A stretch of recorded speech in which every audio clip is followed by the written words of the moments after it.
here we're going to take a look at many of the changes in the mission editor. Now, the mission editors had some massive differences from the earlier versions of Command. First of all, not only do we create missions now, but you'll notice the mission screen itself has been cleaned up, and multiple units have gone ahead and been brought onto different pages rather than being buried in different menus.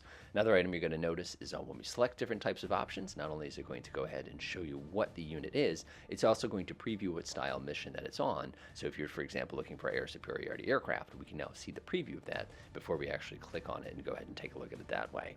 So in this case, we're setting up a pretty straightforward strike mission, or we're assigning some units to be escorts. We now have the ability to go ahead and define what time you'd like to go ahead and establish a target. The system is also smart enough to notify you if you try to create a situation that is impossible. For example, a unit is too far away or won't be able to reach a particular target in time. It'll automatically notify you that of right away as you're actually building the mission itself.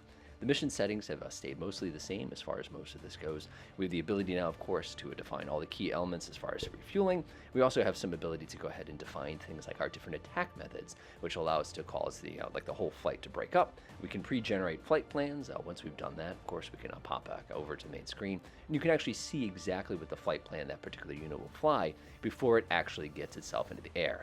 Now, if I want to, we can go ahead and change this particular style, and we can update it dramatically, and it'll go ahead and generate new flight plans, allowing us to preview all the different options that we want to take immediately rather than having to sort of guess exactly what's coming up next.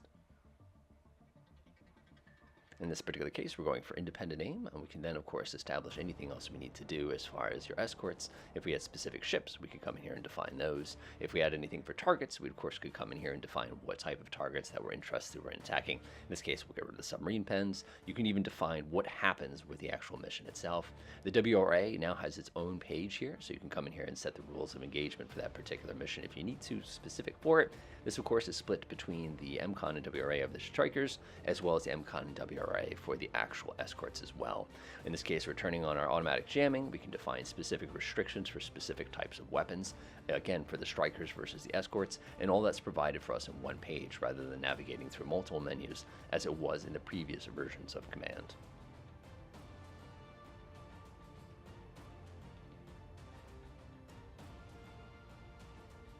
Now that our mission is all set up, we can see exactly a nice little preview of that down below.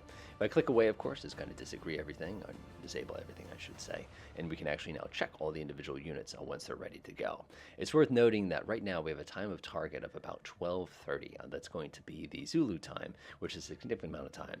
Another feature we've added, of course, is the flight plan editor, which is going to give you the ability to go ahead and edit flight plans directly on each mission after it's been generated.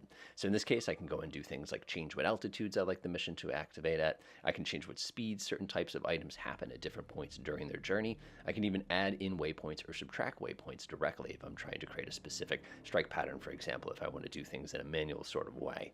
One of the excellent uses for this, of course, is setting a refueling point. So after you've gone ahead and defined, exactly where your turns are and everything, we can order our aircraft or whatever we have in this particular thing to actually go ahead and drop themselves off at a specific point so that we can order that ourselves in order to keep everything moving smoothly when you're creating a larger, more complicated operation.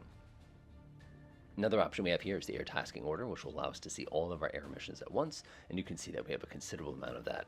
Now notice after we've launched the mission, since we requested that particular mission to be a strike that is going to come simultaneously, all these different aircraft will actually join up in holding patterns at the altitudes and times we asked for, then begin their actual strike pattern towards it. You'll see automatically, since we're using time on target, once the long-range strikers get into range, they'll fire immediately. Once the closer short-range strikers get into range, they will also try to time their attacks so that everything hits the ground at the intended time.